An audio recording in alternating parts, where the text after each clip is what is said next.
everybody? Frank Valkyrie. Welcome to the channel. How you doing today? We're doing an Italian edition of our videos here. I'm in my hometown, visiting the family, spending time with my family. I grew up here.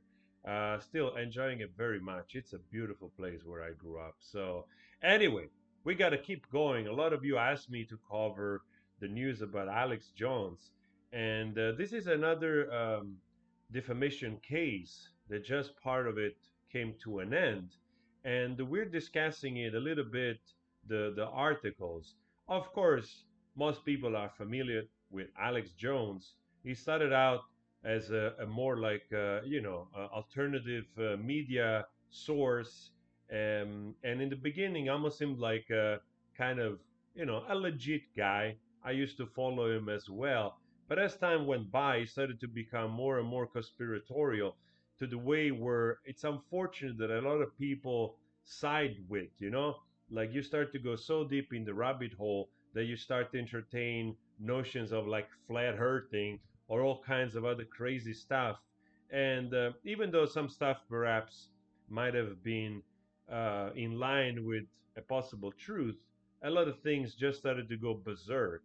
Obviously, everybody remembers the meme of the before and after those kind of supplement that he sold at one time, where there's literally no signs of change apart from some colors on the skin. Anyway, this is about the Sandy Hook defamation case. Alex Jones, stated that Sandy Hook was a hoax, and then also recently about some other issues, he restated that they were doing the same thing they were doing with the Sandy Hook case, which was an hoax as well, alleged to him, and the family of the victim are suing him.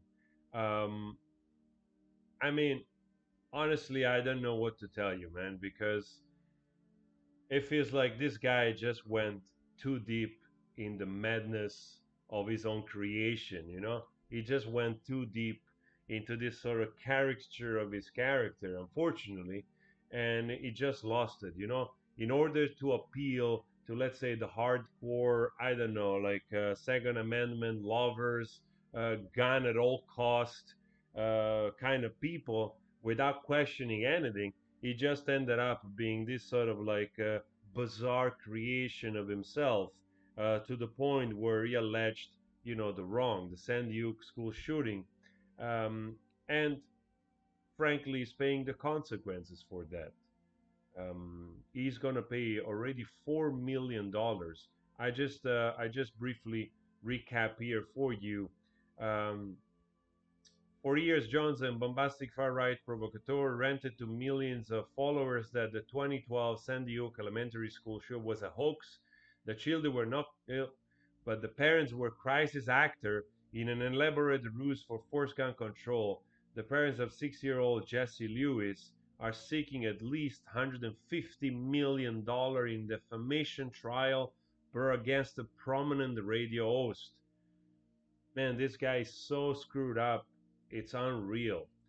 And you see him here that I was reading about.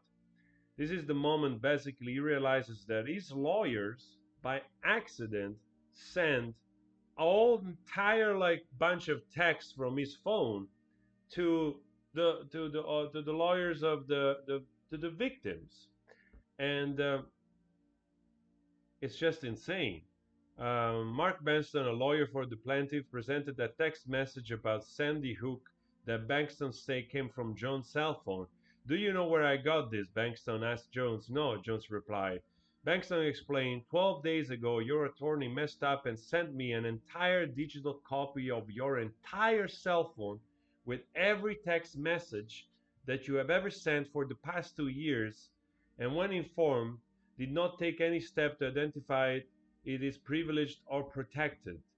In a pre-trial deposition, Joe that testified under oath that he had searched his phone for text messages about Sandy Hook in preparation for the trial and found none. "This is how I know you lied to me when you said you didn't have any text messages about Sandy Hook," Braxton told Jones. "Did you notice?" Jones said he did not, and that he had given his phone to his attorney. "I guess this is your Perry Mason moment," he added. You know what perjury is, right? Bankston had it. Yes, I do, Jones replied. I mean, I'm not a tech guy. The dramatic exchange came during cross examination of Jones on the second day of this testimony. So, this is insane, man. This is wild. And again, you see what turn it can take when you go too deep with basically fictionalizing reality. Um, and of course, nowadays there are many that speculate on this type of behavior for views and money because there is an audience for it. Perhaps not the audience you want, but in this reality of everybody living in their own sort of bubble tailored by algorithms and Facebook and all those things, which basically they even provide fake information to you straight out every morning so that you can keep, this sort of cottoned, bubbled idea of the word. This is what happens. This is the downside of it. And he's already paying $4 million. The family of the victim have been awarded $4 million. And today, I suppose, there is going to be the punitive damages, which I don't know to what amount they can reach. We will see today. But oh boy, you see, when you go too far in order to appeal to your audience instead of focusing on the truth, um, yeah. So that's all I have on it for the moment. If there is any news about the damages, I will report on it with you. Let me know your thoughts on this.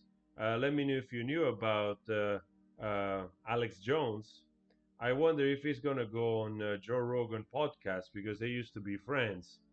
But I suppose also Joe Rogan, for a period, kind of distantiated himself from this character. Anyway, guys, I wish you a lovely day. Always spread love and stay sane, stay cool, drink your water. Ciao.